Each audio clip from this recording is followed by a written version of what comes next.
Welcome to the Defense and Aerospace Report. I'm Vago Muradian here at the Center for Naval Analysis at the conclusion of a fascinating panel on international capabilities in artificial intelligence, a conversation here sponsored by the Center on Autonomy and Artificial Intelligence. And joining us is Sam Bendett from CNA, who we've heard from before, Elsa Kania, who is with the Center for a New American Security, working on your PhD at Harvard. So congratulations.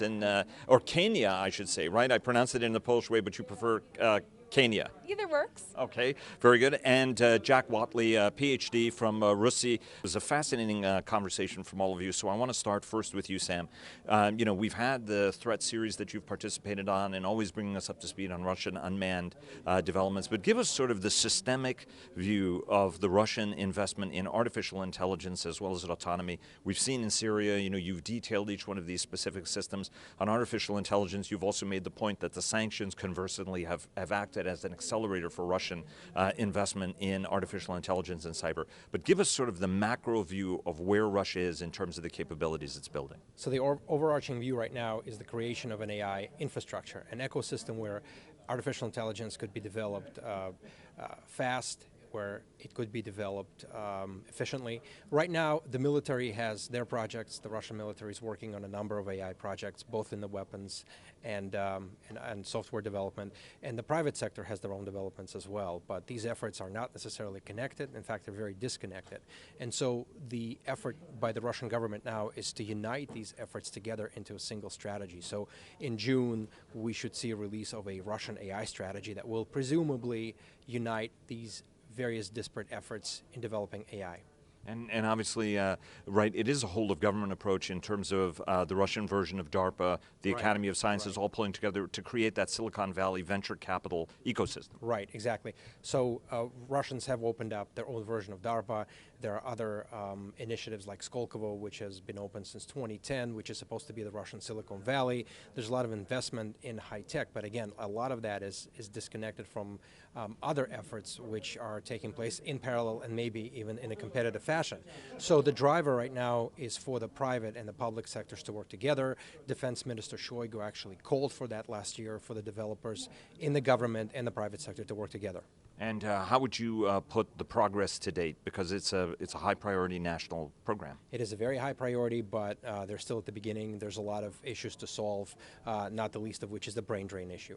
But you have to give Russia credit, right? In terms of Syria, the capabilities are being fielded, and even though they break down, Russia keeps sending systems out there. Exactly. They're being more flexible than ever before. They're taking risks they haven't taken before. And so Syria is a massive laboratory for Russian weapons development and testing. And also concepts development and getting everybody experienced in combat as well. Elsa, fascinating conversation. And I wish I could, we're doing this because everybody had so many terrific points over the course of this protracted conversation. So we're trying to capture as many of that. So one of the great points you made, Elsa, was, first talk to us about what the Chinese ecosystem looks like, because we as Americans are going, oh my God, 20% of China's investment is going to go into AI, not recognizing actually that the Chinese are responding to a degree on some of our messaging on this. Talk to us about where the Chinese AI infrastructure is right now in terms of investment, what the view on autonomy is, and how concerted or unconcerted these efforts are at the moment. Sure, so I'd point to AlphaGo as a moment that provoked a lot of concern among Chinese leaders back in 2016 or so, that the American artificial intelligence was superior and that China could be left behind, and the launch of the New Generation Artificial Intelligence Development Plan in the summer of 2017 was an effort to develop a strategic framework that's quite sweepingly comprehensive and is starting to be implemented very actively in response, inspired in part by U.S. government initiatives in AI, including a plan for R&D that had come out in 2016, and ironically perhaps some of our recent American AI initiatives have been provoked in part by a response to China's own developments as they've accelerated, and really in the past year and a half or so, we've seen some major advances in the implementation of this plan, including a number of local initiatives throughout China and provinces and a number of cities.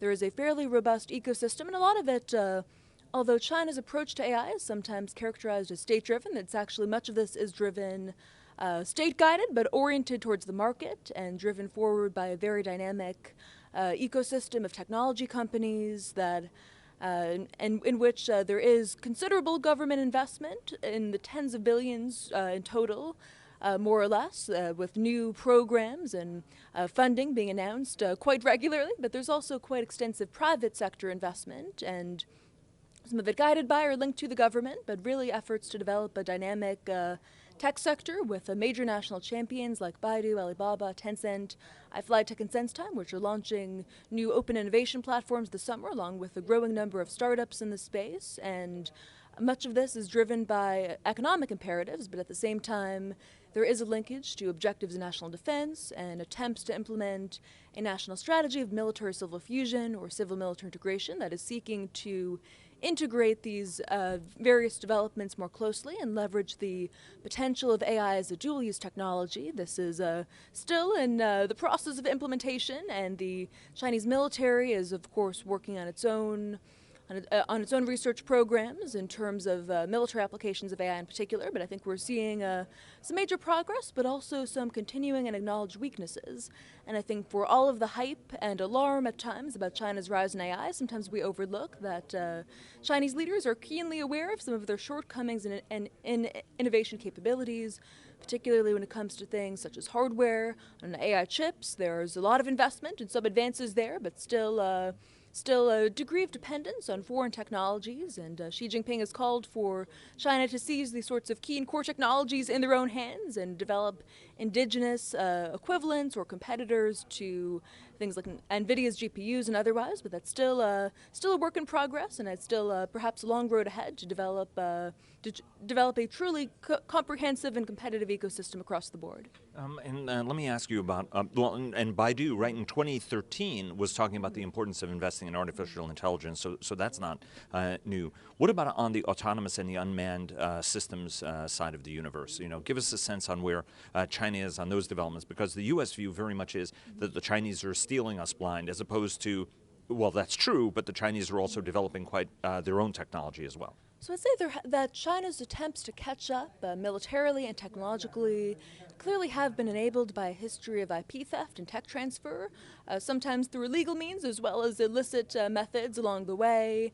And but at the same time, I think we're seeing a pivot towards attempting to develop this indigenous innovation ecosystem that could become more robust going forward with regard to drones or unmanned systems in particular. There has been history of cyber espionage targeting that sector in the U.S. and worldwide, but clearly at the same time, China is developing drones that are being both fielded within the PLA across all services and marketed around the world that are, in some respects, not quite comparable to American UAVs or RPAs in some respects, including shortcomings in sensors and data links, and perhaps subpar performance in combat based on some reports coming out of their use in the Middle East and otherwise. But they're cheap, and they're being again marketed quite actively around the world, including to a number of militaries that the U.S. may not want to be acquiring drones in that way. And within the Chinese military, the People's Liberation Army itself, the PLA Army, Air Force, Navy, Rocket Force, and Strategic Support Force all have a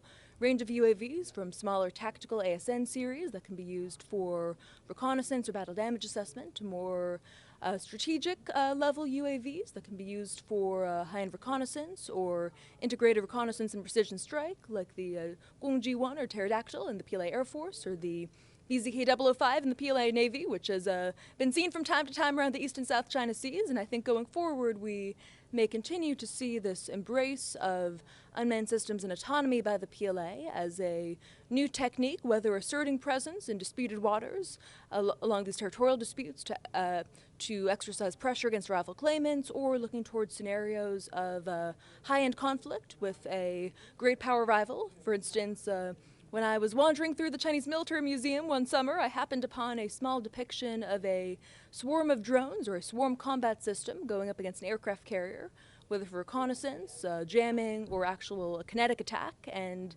while the exhibit did not specify whose aircraft carrier that might be, I think there clearly is a focus on ways these capabilities could be leveraged asymmetrically, and a lot of enthusiasm for this, as the PLA sees that the character of warfare is evolving and that artificial intelligence is strategic technology at the heart of that evolution. And right, the world record for 1,062 drones swarming is a Chinese record, right? So they're pretty proud of that. Indeed, a Chinese company does hold a world record in terms of swarming by drones, and the Chinese defense industry and military have also had their own demonstrations of swarming, and I don't think size does not matter most in this context, or the number of drones does not necessarily indicate a superior sophistication of algorithms, but at the same time this is notable and has clearly been trumpeted in Chinese state media as an indicator of China's growing prowess in swarming. So I think the sort of signaling and demonstration and reporting on some of these advances, including things like autonomous submarines and a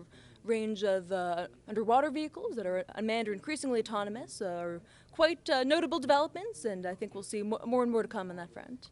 Great underwater wall. So, Jack, I want to bring you into the conversation. We brought a little bit of BBC and Doctor Who here, so I just wanted to make you feel comfortable here. Yeah, standing behind me, kind of looming, you could say. Britain has always prided itself on being a defense innovator throughout its history, and I'm not going to ask you about the AI part because that's not your part, but the autonomy part falls in your bailiwick. Talk to us about sort of the British approach, because the British government, every government likes this, but the British government in particular likes anything that it doesn't have to spend money for, but actually reaps the benefits for. Talk to us about the ambitious exercises on the Salisbury Plain where so much military innovation has happened, but also the monumental announcement that was made by Gavin Williamson but on March the 5th that because of Brexit, nobody actually paid any attention to whatsoever. Right, so the British government is pretty eager to accelerate the modernization of its forces. It's currently relying on a lot of very old platforms that it's extending their life, but it appreciates they're not going to be what they need looking forward. And so what they did was they essentially took industry together, put them on Salisbury Plain in a group of tents with soldiers, rather than having a process whereby industry produces a product, the military kind of criticizes it, says it's not combat ready, and then there's an 18-month cycle to improve it, it's expensive, there are delays. Instead, they basically sped up that cycle by having the engineers developing the platforms with the soldiers on the ground, testing the kit, so that when the soldiers, actually using it went, this sucks, it doesn't do this, the engineers could go, I think I might be able to work something out. And so over about a 5-month period, we saw a number of technologies mature very rapidly to the point where, the British went into the exercise thinking that they were going to have last mile resupply vehicles that were autonomous. They came out of the exercise thinking that actually lethal autonomous systems, ground systems, are tactically viable and transform the force ratio requirements in the attack for light infantry from 3-to-1 to 1-to-1. Which is pretty incredible. And when you're looking at the British military, which is shrinking, it has an issue with generating mass, that's a critical capability. And so on the 5th of March, we saw the Secretary of State for Defense say that he wanted to deploy these systems to Estonia, to Afghanistan and Iraq by the end of the year. Now, I think that's a bit ambitious as a timeline, but it very, very much indicates the trajectory that the British government is going. And what were the systems that he wants to deploy and where? Because what I also think is utterly fascinating is that Oman is being used as a testing ground, because of space, electromagnetic purity, and a whole bunch of other things. But talk to us a little bit about the specific systems and what they'll be doing. Sure. So the system that was being tested in Autonomous Warrior was the FEMIS platform, which is, there are a number of contractors who are helping to develop it, but it's basically a small tracked platform that can either carry a standard NATO pallet or it can carry stretchers or ISR systems, so ground-focused radar or counter-UAS radar, or a 50 caliber heavy machine gun or Javelin. And it was the autonomous system that actually kept with the weapons that turned out to be highly, highly effective, especially when linked to the UAS system, with the radar being able to identify enemy infantry moving in complex terrain out to 4 kilometers. So that was quite a powerful thing. Now, I should make clear that FEMIS as a product will not be the product that is deployed. What now needs to happen is the British government needs to refine its requirements, identify which contractors it wants to bring in and companies it wants to work with to develop the actual platform, and then set out the contract. But I would expect that to be being pushed forward in the next few months. And that ratio also changes even in a counterinsurgency, right? So talk to us about, that's very powerful because you always need 3 attacker for 1 defender. If you can get it 1-to-1, that's a dramatic change. But you also said on a counterinsurgency, talk to us about that dynamic as well, because at the back of people's minds is not just the great power competition, but we have to do this dangerous and dirty work as well, continuing in places like Iraq and Afghanistan. Yeah, so if we think about the attack on Mosul, that took 90,000 troops to seal off the city. you had about 5,000 troops operating in the city on a daily basis and then rotating in. And lots of those units took up to 40% casualties over the course of the campaign. Now, the British Army has about 75,000 people in it. So that's not a viable operation. But putting training differences between the forces involved aside, if you have lethal autonomous systems, we found that they were able to improve your force ratio requirement in the attack from 6-to-1 against the defense to 2-to-1. So that helps with your mass. And the second issue is, in terms of taking casualties from enemy ambush when you go out into that intersection and can be engaged from multiple axes, if it's an unmanned system, you're much more prepared to use it. You can be more aggressive, you can afford to lose it, you're not going to take the casualties, and if it does get destroyed, you're not then fixed in a casualty evacuation scenario. You can be much more dynamic in your response. So that really changes the way that you can operate in an urban area.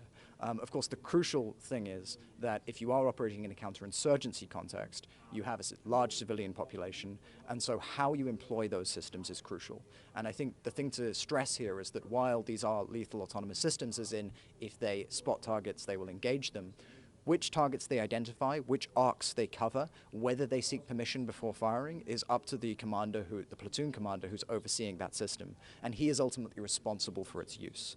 So that's no different than asking your machine gunner to cover a particular arc. And if he engages civilians, then it would be down to the machine gunner and probably down to the officer for assigning them that task. Whereas in this case, it would be down to the officer responsible for employing that system in that way. So in a counterinsurgency context, we need to think not so much how do we make the robots smarter, but more how do we make sure that we use them appropriately. And in each one of these tests, though, there was somebody with a kill switch on-off as opposed to it being fully automated. Right, so in a testing environment, when you're still trying to work out what the limitations of this system is, you don't want it going rogue. If it's navigating and one of its cameras is damaged and all of a sudden it thinks that its arc is different to the one you assigned it, you don't want it engaging friendlies. That would be catastrophic, both in terms of the life lost, but also it would undermine the entire experimentation process because politically that's just not acceptable. And so during experimentation, there was someone there with a kill switch to turn it off. But where they're hoping to get is not having to have someone ride behind this vehicle.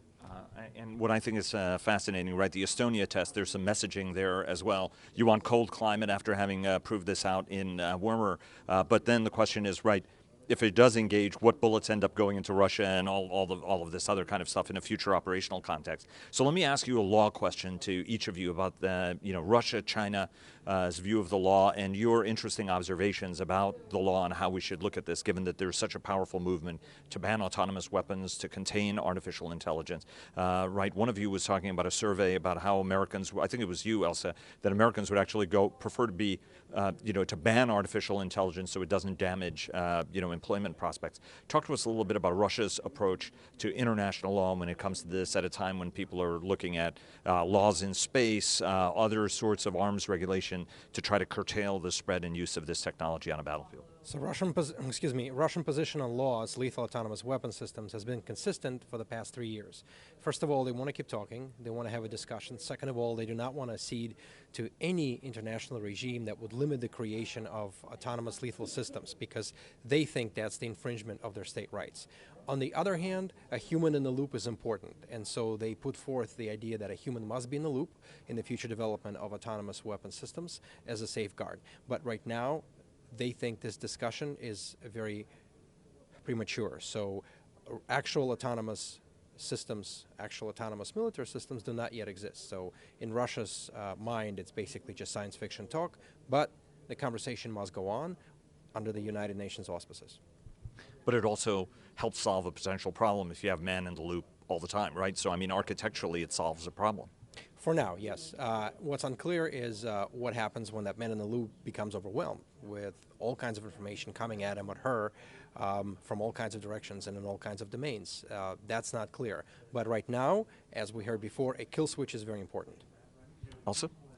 So China's position at the UN Group of Government Experts on Laws has been rather peculiar in some respects, one might say, insofar as they did come out in favor of a ban on the use, not development, of fully autonomous weapon systems, but the ways in which their working paper last year had defined what a fully autonomous weapon system would involve essentially excluded everything that the PLA seems to be interested in developing at the moment.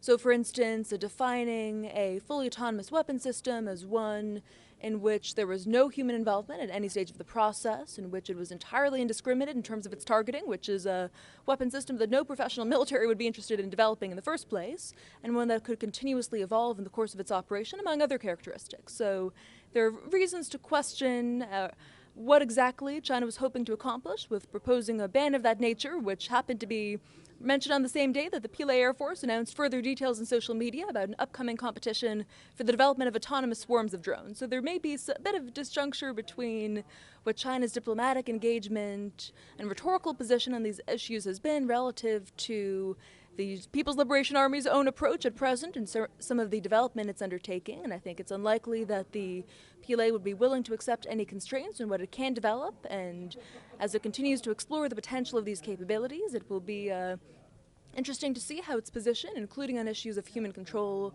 may evolve, insofar as there's a common theme in Chinese military writings that the operationalization of artificial intelligence will increase the tempo of operations in ways that eventually, perhaps inevitably, make it harder and harder for the human mind to keep pace. That could result in a practical imperative of taking humans out of the loop to a certain extent, or having lesser human involvement in command decision making. There's even been talk of the potential of a future AI commander on the battlefield, or of having AI take on more and more of a direct role in command decision making. So I think it will be interesting to see how that evolves, and I think for the time being there is a focus on human-machine teaming and cooperation, given that the current limitations of AI make human involvement important pragmatically to have improved operational efficacy, but going forward that could change if the technologies do become more capable, or in contexts such as the use of hypersonic weapon systems, where speed is more and more a factor going forward. I liked your earlier point, though, that at the end of the day, she is never going to be replaced by an AI system. He's always going to want to be control. And the other observation is, wow, great powers, hypocritical, unjoined messages. Wow, what a surprise. So, Jack, let me ask you, you made a couple of points about the legality of, there were some who wanted to declare autonomous weapons illegal. There was a petition that went from technologists over to the United Nations on that front, and there's been a lot of conversation about it. But you actually view that to be nonsensical, if I can just boil it down to your point. Sort of express why you think actually that those concerns are kind of overwrought from your perspective. So I think the attempt to ban these things is daft, and the reason is if you look at something like the Outer Space Treaty, this banned weapons in space, but no one was in space at the time, no one had developed any sort of weapons, and so there was no definition of what these things were. The result being that there are plenty of devices in space now which have military capabilities, including damaging other people's satellites. And they're usually dual use, so they're theoretically for repairing a satellite, but actually they could destroy it. And those aren't covered by that treaty because the law couldn't define what it was banning. And I think in this case, a lot of the arguments for banning this stuff focus on a kind of autonomous system that can define its own objectives, select its own targets, and prosecute its own strikes. That's not militarily useful. Militaries are very concerned about command and control, picking their targets, and deciding what effect they want. And so the likelihood is all of the capabilities that militaries want to develop will not meet the definition that this ban comes up with, because it's essentially banning science fiction. And in that sense, I suspect if we were to sign it in the West, we would incur a higher political cost for continuing to develop viable and legitimate systems that don't meet the technical definition outlined in that treaty than, say, Russia or China. And you said that we've been doing this for 100 years, right? I mean, even if you go to sea mines or land mines, they are highly selective, very thoughtful. They don't necessarily go off all the time. Talk to us about that technology and what it means for the argument. So there is this whole debate about meaningful human control, and I think it's a non-starter because, as you say, the anti-tank mine is a thing that we've been using for over 100 years. It's perfectly legal, and it's a viable piece of military hardware. There's no human in the loop. And even if you think about modern air combat, right? If you are engaging a target over the horizon, beyond line of sight, you are dependent upon sensors. Sure, there's a human in the loop, but he's doing what the machine tells him to do in terms of whether he engages or not. And in that sense, is that meaningful human control? I don't think that's the right way to think about it. I think the important thing here is meaningful human responsibility. Who is accountable for the way that these systems are employed and deployed?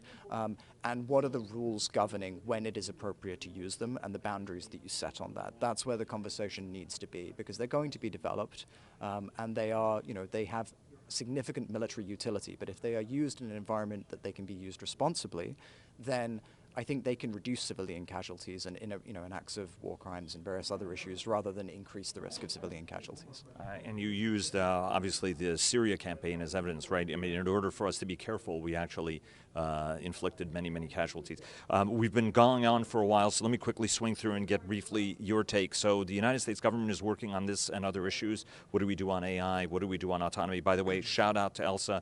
Great point about saying that this is all conjoined. So you don't have artificial intelligence, autonomy, 5G, unless it's actually in a conjoined network. But what would your advice be to U.S. policymakers as they try to think through this environment and how to plan for it from a U.S. Strategic perspective, Sam? Better engagement with the private sector. In the United States, it's the private sector that is the driver of this type of innovation. So U.S. government must be very cognizant of that and must have different and multiple avenues in engaging the private sector effort. Elsa? I would say talent and education. I think it's very encouraging that the Department of Defense has an AI strategy. I'd love to see the Department of Education be leading the charge on AI as well, because I think talent will be a critical determinant of the trajectory of this competition going forward. And I think beyond sustaining investments in basic research, focusing on education is the #1 thing we can do to ensure we will remain innovative going forward. Jack? I think liaising appropriately with allies and making sure that you have capabilities that overlap and can talk to one another is crucial in this. If you're going to be using autonomous systems, the compatibility of those between allies, can you actually get them repaired? Can you get spare parts and engineers in country? Given that US strategy is so dependent upon fighting in someone else's turf, you need to bring European partners, the Japanese, the South Koreans, on board with this if it's going to work. Dr. Jack Watley from the Royal United Services Institute, the Land Warfare Fellow there. Elsa Kania, did I get that right? Anything works. Kania of the Center for New American Security, hopefully soon Doctor, and Sam Bendett from the Center for Naval Analysis. Always a pleasure, guys. Thanks very much. I wish we had more time for this conversation. And any comments on our robot? I mean, did he get autonomy right, Jack? I mean, did Doctor Who get it right in the 19? This is certainly what people are scared of, but it's certainly not what we're trying to build. This is not militarily useful. But it's a very handsome robot. It is indeed. Guys, thanks very much. Thank you. Thank you.